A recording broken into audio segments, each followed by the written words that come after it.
Jack Reynolds pulled into his driveway after a grueling 3-week business trip, eager to finally relax. But as he stepped out of his car, a sharp gust of wind slapped a bright red violation notice against his garage door. His stomach dropped. Something was wrong. Tearing it off, his eyes skimmed the harshly printed words: unauthorized vehicle violation.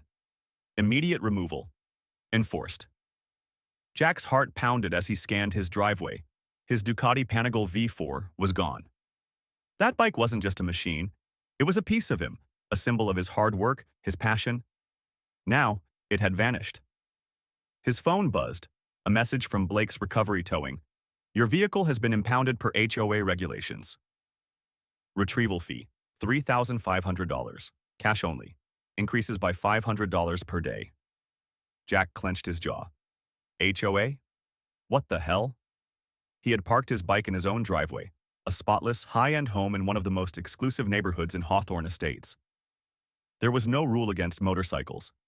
Then, he saw the signature at the bottom of the notice: Veronica Blake, HOA President. A slow, cold rage built inside him. He had met Veronica only once, a perfectly poised, calculating woman who ran the neighborhood like her personal empire. But now, she had just made the worst mistake of her life. Jack Reynolds paced his living room, gripping the violation notice so tightly his knuckles turned white. This wasn't just about his Ducati. It was something bigger. He needed answers. Determined, he grabbed his laptop and logged into the Hawthorne Estates HOA website, scrolling through the bylaws. He scanned for anything, any legitimate rule that could justify the seizure of his motorcycle. Nothing. No mention of motorcycles being prohibited, no clause about driveway storage bans.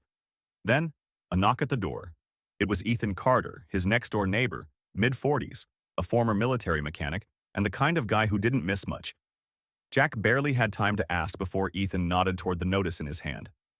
Looks like Veronica got you too, Ethan muttered, arms crossed. Two? Jack's pulse quickened. Ethan stepped closer, lowering his voice. You're not the first. You're just the first to push back. Last year, my truck disappeared the same way. A violation magically appeared, and before I knew it, they towed it off.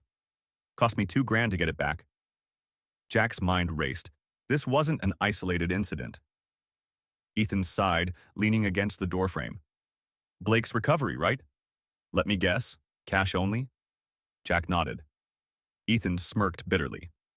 Veronica's husband owns that company. And get this, every time someone fights back, they get slapped with more violations, more fines. People either pay up or move out. Jack felt a slow, burning rage crawl up his spine. This was a racket, a well-oiled, systematic scam. He went back inside, booting up his laptop again. He wasn't just going to look at the bylaws. He was going to dig into the finances. And that's when things got interesting. The HOA financial statements, hidden deep in a back page of the website, showed a suspicious pattern. Every vehicle tow in the past 12 months had been handled exclusively by Blake's Recovery. No competing bids, no alternative companies, and the numbers? Over $200,000 in towing fees paid to Blake's Recovery in just 1 year. Jack's hands clenched into fists. How had nobody seen this before? How had Veronica managed to get away with robbing her own community blind? Then another realization hit him. What if this wasn't just about towing? He checked property records. And there it was. 6 foreclosed homes, all sold below market value. And guess whose name was on the purchase records? Veronica Blake. His blood ran cold. This wasn't just about his Ducati. This was an organized extortion scheme, one that had cost families their homes, their savings, their security. And Jack was standing in the middle of it. He snapped his laptop shut, grabbing his phone. This wasn't over, not by a long shot. What would you do if your HOA president was running an illegal operation right under your nose? Have you ever dealt with HOA corruption? Comment below. I want to hear your stories. Jack's heart pounded as he stared at the documents on his screen. The numbers didn't lie. This was bigger than a few illegal tows. This was an operation, a racket, a full-scale scam. And Veronica Blake was sitting at the top of it, pulling the strings like a queen ruling over her personal kingdom of deceit. He exhaled sharply, rubbing a hand over his face. This wasn't just about getting his Ducati back anymore. This was about exposing the truth. Jack needed more proof. More than just bank statements and property records. He needed hard evidence, something undeniable. He grabbed his keys and headed to his truck. If Veronica had been running this scheme for years, someone had to know. The local branch of Hawthorne Community Bank was small, seen something, tucked between a coffee shop and a law office. Jack stepped inside, his mind racing. This was the bank where Veronica had moved all of the HOA's funds 6 months ago, and there was no way that was a coincidence. He walked up to the counter where a young teller smiled politely. "Hi, I'm looking for Eric Daniels. He's the branch manager, right?" The smile faltered just slightly. Mr. Daniels is busy today." Jack leaned in, lowering his voice. "Tell him it's about HOA finances, and tell him it's urgent." A few minutes later, Jack was ushered into a glass-walled office. Eric Daniels, mid-50s, sharp suit, looked at him warily. "What exactly are you looking for, Mr. Reynolds?" Jack placed a folder on the desk. Opened it. Inside, highlighted financial transactions. Hundreds of thousands of dollars in towing fees transferred from HOA accounts directly into Blake's recovery. Daniels stiffened. "Where did you get this?" Jack ignored the question. "You signed off on these transactions. You had to have known something was off." Daniels exhaled sharply, running a hand through his graying hair. "Listen, you don't understand how this works. You think you do, but you don't." Jack's eyes darkened. "Explain it to me, then." Daniels hesitated. Then, finally, he leaned forward. "I shouldn't be telling you this," he muttered. "But you're right. Veronica isn't just pocketing money. She's setting people up to fail, raising HOA fines, jacking up towing fees, forcing people into foreclosure, then buying up the properties herself. Cheap. Flipping them for profit. It's been going on for years." Jack's stomach churned. He'd suspected as much, but hearing it confirmed made his blood boil. "And you let it happen?" Daniels let out a bitter chuckle. "You think I had a choice? People who ask too many questions don't last long in this town." Jack clenched his fists. "I'm not just asking questions, Daniels. I'm ending this." Daniels sighed, looking at him with something between fear and respect. "Then you'd better move fast because Veronica Blake? She doesn't lose?" Jack walked out of the bank, his mind racing. This wasn't just corruption, it was calculated destruction. Veronica Blake wasn't just exploiting the HOA. She was preying on the people in this community, systematically ruining lives and profiting off their misfortunes. And worst of all, she had everyone too scared to fight back. But fear wasn't something Jack Reynolds was familiar with. He gritted his teeth and pulled out his phone. He needed allies. He couldn't take down Veronica alone, but if he could gather the people she had wronged, people who had lost their cars, their savings, even their homes, they could fight back together. Jack dialed the one person he knew wouldn't hesitate. Ethan Carter. The phone barely rang before Ethan picked up. "You find something?" Jack exhaled sharply. "More than something. I just confirmed what you suspected. Veronica's been running a full-blown foreclosure scam. The bank manager admitted she's been forcing people out of their homes, flipping the properties, and covering her tracks." A beat of silence. Then Ethan's voice came back, low and full of anger. "That woman's been untouchable for years. You're saying we finally have a shot?" Jack's grip tightened on the phone. "I'm saying we're taking her down." Ethan let out a short laugh. "You just made my day, Reynolds. I know some people who'd love to hear this." Jack spent the next several hours digging deeper, pulling up public records, matching foreclosure notices to property sales, cross-referencing them with people who had lost their cars and homes. The pattern was undeniable. By the time the sun dipped below the horizon, his dining table was covered in documents, screenshots, photographs, enough evidence to bury Veronica Blake. That's when the knocks started. First, it was Ethan. Then Mrs. Patterson, the elderly widow who had nearly lost her home over unpaid HOA fees. Then the Garcias, whose son had his car towed in the middle of the night with no warning. One by one, they came. Each person had a story. Each person had suffered under Veronica's reign of greed. And each person was ready to fight back. As Jack was going over the final details with the group, his phone buzzed. Blocked number. He hesitated before answering. Mr. Reynolds, a smooth, familiar voice purred. I do hope you're not making a mistake. Jack's jaw clenched. Veronica. The only mistake was you thinking no one would fight back, he said coldly. A pause. Then a quiet chuckle. I've been doing this a long time, Jack. You think you're the first one to dig into my affairs? You won't win this. Jack glanced around the room. The people Veronica had crushed. The people she had underestimated. You already lost. He hung up. The war had begun. The clash. Veronica's trap is set. Jack barely slept. Veronica Blake knew he was coming for her, and that made her dangerous. He wasn't dealing with some petty HOA tyrant. She was a calculated, ruthless manipulator who had built a fortune off the backs of her neighbors. And now, she was backed into a corner. That made her unpredictable. By sunrise, Jack had a plan. He had gathered enough evidence to expose her, but he needed to make sure it hit her where it hurt. If he confronted her too soon, she'd bury the truth before anyone could do anything.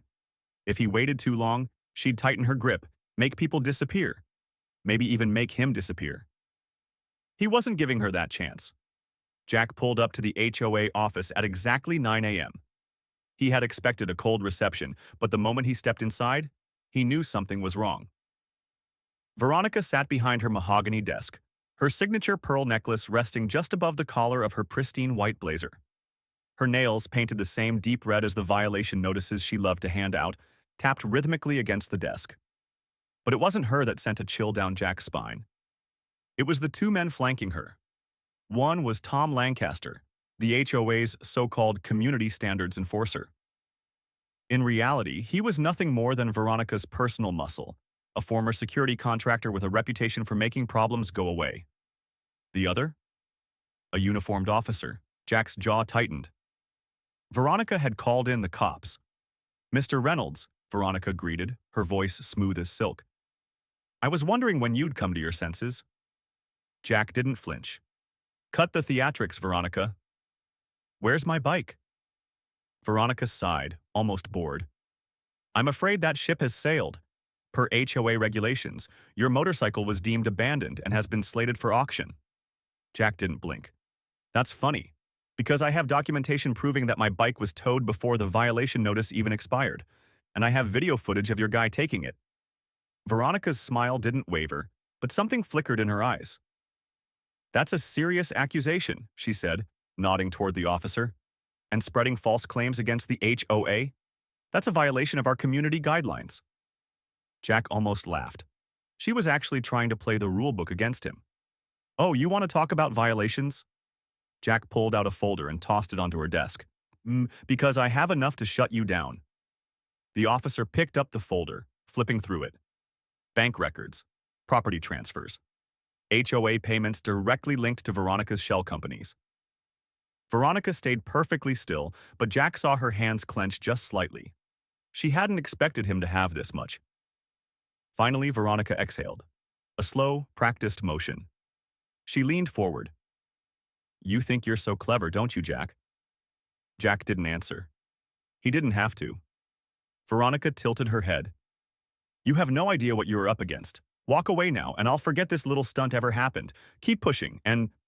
She trailed off, glancing at the officer. It was a threat, a clear one. Jack met her gaze, unwavering. I'm not walking away.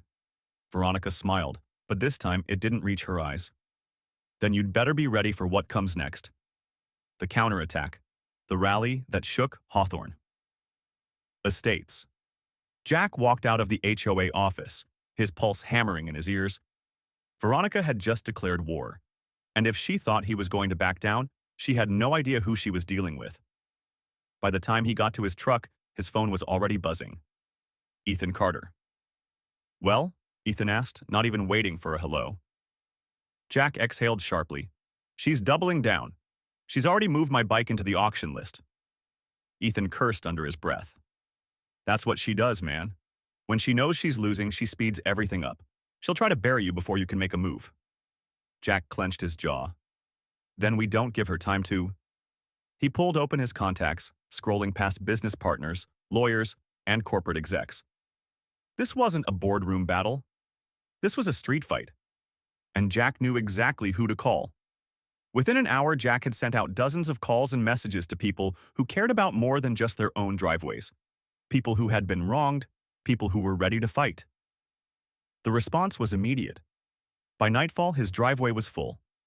Motorcycles rumbled as they pulled in. The Iron Kings, the Renegades, the Patriot Riders. Some were ex-military, others just weekend warriors who hated HOA tyranny. Every single one of them had a story. Ethan stood by Jack's porch, nodding approvingly. She's gonna lose it when she sees this. News vans Jack's eyes were cold. Cameras rolling as more residents, many too afraid to speak before, 8 a.m. sharp. Now the first wave of motorcycles rolled Families through the who gates had lost of their Hawthorne cars, Estates, their savings, by their 8:30, homes, they now had stood taken together. every single legal parking spot in the neighborhood. And at 8:59, just as the auction was about to start, Jack stepped onto the stage. Veronica Blake stormed out of the HOA office, dressed to intimidate, her designer sunglasses barely hiding the fury on her face. "What the hell is this?" she hissed, heels clicking against the pavement as she marched toward Jack. Jack held up a folder. "It's called Justice, Veronica, and today, it's not on your side." She snatched it, flipping through the pages. Bank records, property transfers, towing kickbacks, and then, the final blow, a subpoena from the district attorney's office. Veronica's breath hitched. Jack leaned in, voice calm. Auctions canceled, and just like that, her empire began to crumble. The fall of Veronica Blake, a reckoning long overdue. For the first time since Jack had met her, Veronica Blake looked rattled. She held the subpoena in her manicured hands, her fingers tightening around the paper as if she could crush the damning evidence inside. But there was no escaping this. The auctioneer hesitated at the podium, glancing nervously at Veronica. "Ms. Blake, do we proceed?" Veronica's lips pressed into a thin line. She was cornered, and she knew it. But she wasn't the type to go down without a fight. She turned sharply to the uniformed officer standing nearby, the same one who had been sitting in her office the day before, her last desperate attempt at intimidation. "Officer, I want every one of these people removed from the premises," she snapped, her voice edged with fury. "This is private property, and they are trespassing."